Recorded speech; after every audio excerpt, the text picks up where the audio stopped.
Happy Halloween, video gamers! Ooh, I'm Boo Tanaka, and that's my brother, the Chantum of the Opera. I am no such thing. No? Well, that's okay.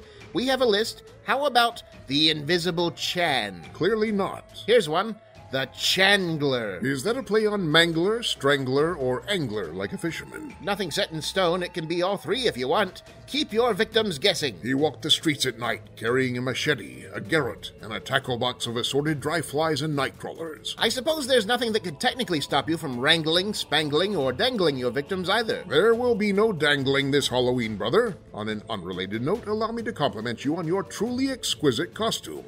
I can tell you put some real work into it. Oh, why, thank you, Chan. I did want to make an impression this year, a little soldering, some basic wiring, and a taxidermied lizard or two, and behold, the Eldritch Horrors stand reborn. Impressive. The wings and tentacles actually work, too, see? Incredible. Why, if the viewers at home could see this, they would be deeply impressed. True. Someday we'll have to buy some cameras that tilt down. And what are you dressed as, Chan? Some sort of vampire? Brother, this was the dress raiment of many European dignitaries around the turn of the previous century. Just because Dracula popularized the imagery of a formal suit and cape combo hardly means that everyone wearing them is a vampire. So you're just a foreign dignitary circa 1915? Who also happens to be a vampire. But I don't like to be pigeonholed. Well, regardless of how many of Europe's upper crust are secretly vampires, current estimates, 95%. We have a wonderful presentation for you tonight, video gamers, because tonight we're looking at the closest thing the gaming industry has yet produced to a proper Halloween special, Costume Quest from Double Fine. The first one specifically. Right, there is a Costume Quest 2 as well as a DLC expansion for 1, Grubbins on Ice, and while both are perfectly fine as games, neither maintains the first near-perfect atmosphere of autumn air and small-town Americana. It's like they put caramel apples and Ray Bradbury into a food processor. Ooh, brother. Relax, you're not cleaning it. At any rate, without further ado, let's... Oh, hang on. I'll deal with this. Trick or treaters? Well, look at you. Aren't you all just so scary? Here, help yourselves. Feast well, my children, and good night. Ah, Chan, I truly enjoy this time of year. You know, brother, if you just bought a bag of normal candy instead of taking the time to reshape chunks of liverwurst and carefully repackage them into individual strawberry starburst wrappers, you'd save money and effort in the long run. I do it out of love, Chan. At any rate, we should get started if we want to have this done before the witching hour. What happens at the witching hour? Well, witching, I guess.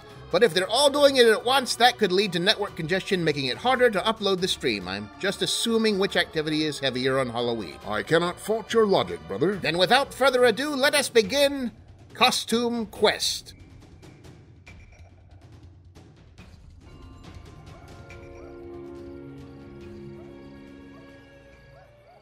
So, this is Costume Quest from Double Fine Productions, an RPG in which you as a little kid attempt to rescue your sibling from the clutches of a demonic world through a combination of scavenged cosplay and mandatory trick-or-treating. And that's effective against demons? Well, it probably won't make it into the next Exorcist spin-off, but it clearly is effective within the context of this game because before the end, spoiler alert, you do get your sister or brother back. Alive, unmangled, unpossessed? Oh yes, you see, your sibling was only kidnapped by mistake.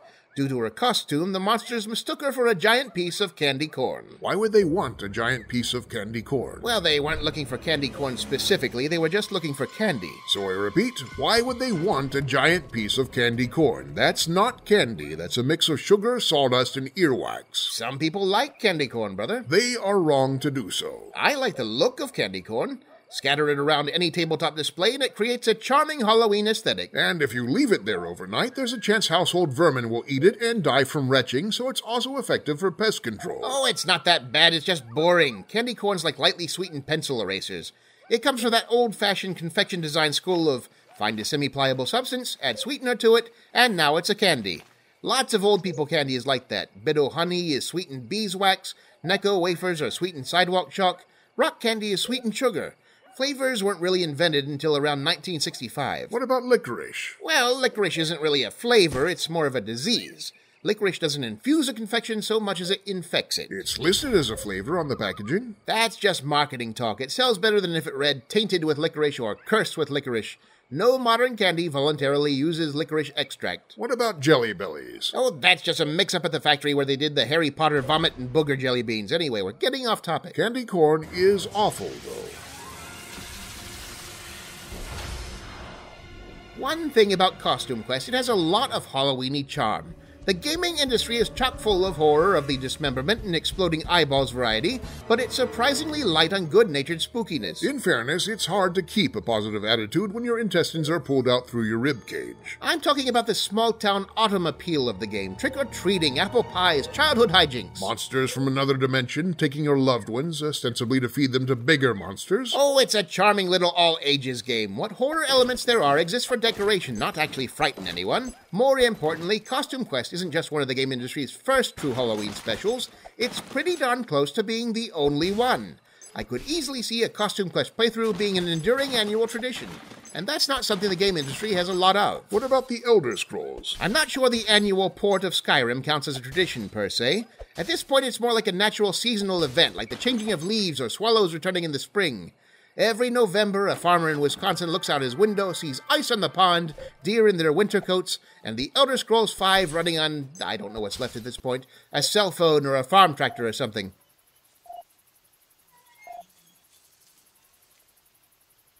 Have you ever bobbed for apples, brother? No, nor have I ever played with a hoop and stick or seen a live dodo bird. I was born after 1700, you see. Lots of people still bob for apples, brother. And why not? What could be better at a festive gathering than to swirl your open mouth around in a soup of eyelashes and saliva from every runny-nosed child in attendance?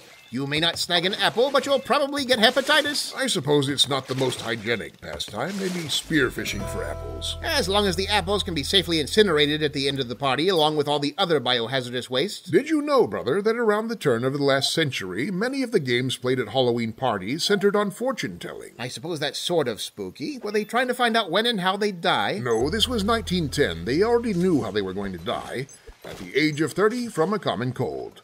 No, most of the fortune-telling games centered around learning the identity of your future spouse. That is not actually scary. Why would they do this on Halloween? Well, consider the methodology. At midnight on Halloween night, you were supposed to look into a mirror by candlelight, and the image of your future spouse would appear behind you. Oh, that makes more sense. So you were trying to find out if you'd end up marrying Bloody Mary or Candyman. No, I'm pretty sure it was just supposed to be a regular person. Huh. I don't really get it either. Maybe they were supposed to appear going, ooh. More trick-or-treaters. Pause the feed, Chan. I'll handle this. Take this, you Rickhill. Sorry, Arnie. I thought you were a trick-or-treater. Why didn't you just come inside? I let myself out. What'd you throw on me? Oh, a bucket of congealed preservative meat jelly. Don't worry, it'll wash right out. And until then, you'll be surrounded by the manly aroma of fresh Vienna sausages. With that said, would you mind taking the chair on the far side? You're making the atmosphere a bit thick. You smell like an abandoned hot dog cart, Arnie. Hey, there's a camera here. Oops. What did we tell you about fiddling around with things you don't understand, Arnie? This is why you only get the scissors with the rounded ends. What's this? Don't mess with... Oh, you found the Cuphead feed. Jiggle the cable, would you? The collar's gone out. That's not Cuphead, brother. This is an actual old cartoon from when American audiences expected theatrical animation to be a constant assault of surreal gibbering, endlessly bobbing insanity. Kind of a forerunner to Cartoon Network's Adult Swim block. Oh, well, cut it back, Arnie. We're in the middle of something. No, wait. I want to see this. I can tell you how it turns out. It's an old cartoon. They only go one way. A bunch of animals and sentient abominations gather to sing a song, but something interrupts them. But then the hero overcomes it using a combination of animal cruelty and imagery from a fever dream. That's their one plot. I guess hygiene and food prep is less of a concern when your guest list is mostly septic barnyard vermin. Hey, I'm right here. Yes, and you're dripping with congealed hot dog juice. Way to perpetuate a stereotype. Do you suppose How It's Made television shows even exist in the Betty Boop universe? Or does everyone there just assume that all consumer goods are the product of street magic and manhandling farm animals? Well, the methodology would have to originate somewhere, yes? It's not like an amateur could just start playing a cat's tail like a violin or achieve liftoff with an ironing board glued to a doghouse. Those skills have to be learned. You're kind of a funny animal, Arnie. Does this sort of thing ever happen to you? Me? No, never. I mean... yeah, one time I was at a party on my friend Chuckles the Chipmunk's farm, and they started up a band where Wembley the Wombat played Henrietta Hippo's teeth like a xylophone, and Harvey Horse squeezed a bunch of ducks together and played them like bagpipes, but, you know, everyone was pretty drunk at that point.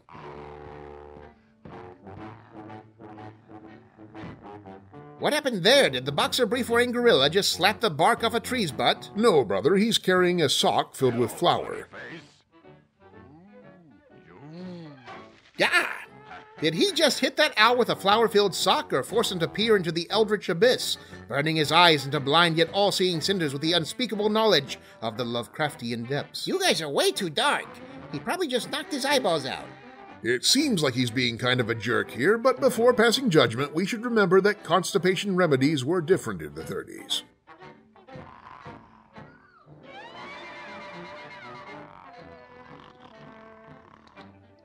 Really, at this point, does it surprise anyone that Betty Boop dabbles in necromancy? Except her copy of the Necronomicon wears three-fingered gloves and bobs merrily in time to the screams of the damned. There's no denying this is an effective deterrent, yet you have to imagine the party is going to resume a bit more stiffly after this, now that all the guests realize they're only one faux pas away from suffering the torments of hell. Credit where credit is due that after all the ghosts, the cartoon can still disturb me with an incorrectly scaled cat. Okay, so everybody at the party already knew about the turn off the lights, summon demons thing? Are they in the house all the time? Imagine flicking the wrong switch for the vent in the bathroom. Demons they may be, but in their favor, they seem less interested in taking your soul than in simply beating you unconscious. An encounter with the supernatural that leaves you bleeding in an alley without your wallet. And there you have it, the last reel of the world's first found-footage horror movie.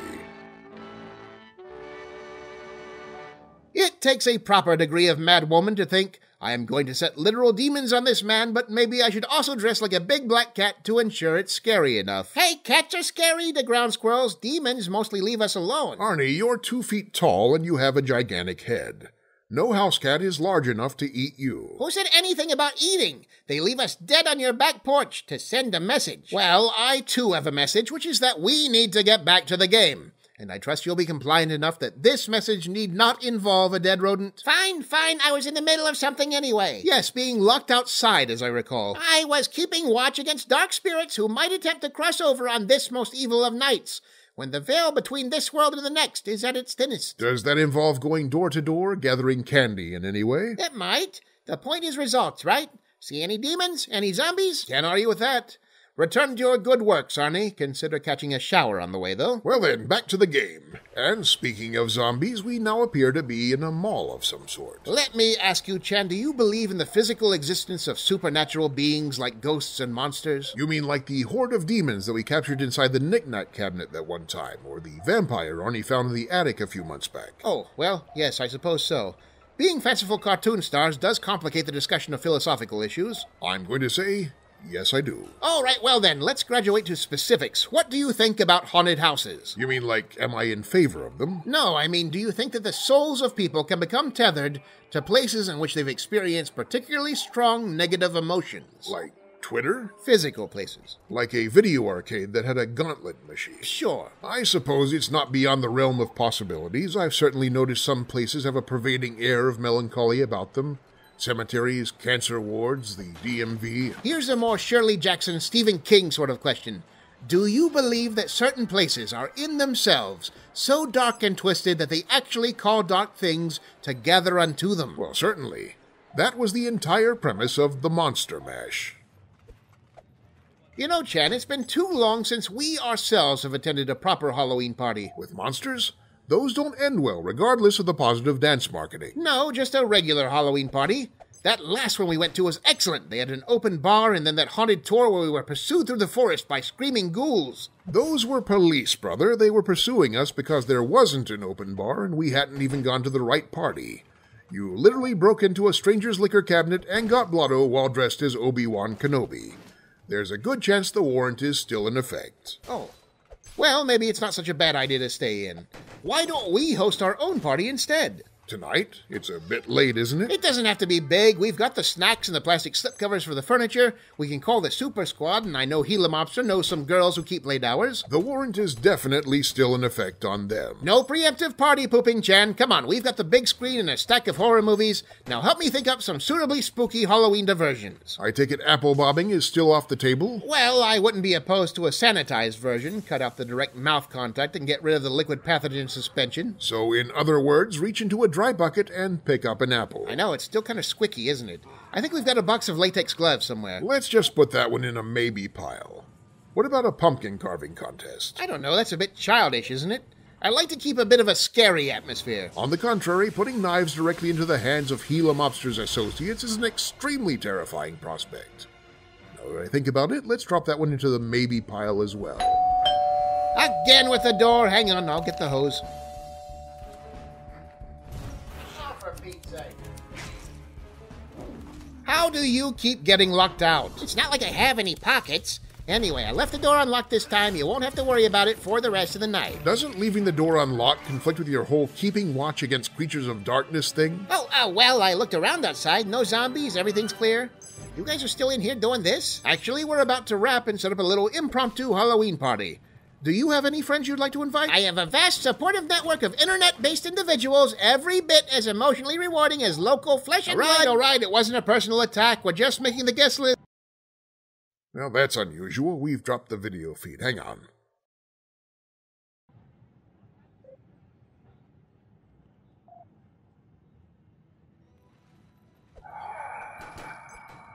You had one job, Arnie. Well, you seem to have everything in hand here. I'm going to head back out and finish my rounds. You are going to stay here and beat this thing to death with a shovel like a responsible adult. You act like he burst in here and started eating brains. He's not even doing anything. Are you going to have me kill him just because he's alive? Or whatever? Well, it is Halloween night. There is a reasonable chance he's just here to show support for some new monster-themed novelty dance. That's the spirit. Just think of him as a full-scale party decoration. That we'll have to shoot in the head and incinerate later in the evening. Hey, there's one for the activity list. Okay, fine. Well, video gamers, we've still got some party prep to do, including securing a reanimated corpse to a chair with duct tape. Ooh, I volunteer. So it looks like our Halloween presentation is coming to a close. Our game tonight was Costume Quest with a momentary descent into madness courtesy of the Fleischer Studios animated short, Betty Boop's Halloween Party. As always, video gamers, if you enjoyed tonight's presentation, be sure to like, subscribe, and share our videos with like-minded people. You can also support us directly by pledging to our Patreon page at the address below. It's the best way to help us bring you new video content, and there's a very good chance that it also wards off vampires. Just prove it doesn't. Until next time, video gamers, I'm Chan Tanaka, that's my brother Hsu, and our live-in rodent Arnie. And this guy's Xavier Brainmunch III. We're not naming him. Bidding you a very happy Halloween.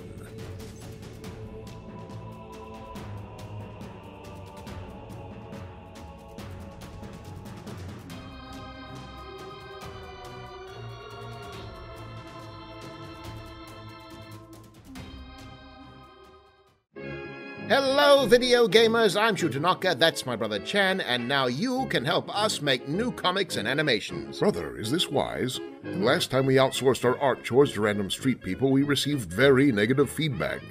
And one fan letter from a Mr. Robert Liefeld. We don't want their artwork, brother. We want their money. Contribute to our Patreon account, where you'll find access to an absolute embarrassment of backer-exclusive rewards. Click the link below and help bring more of us to a screen near you.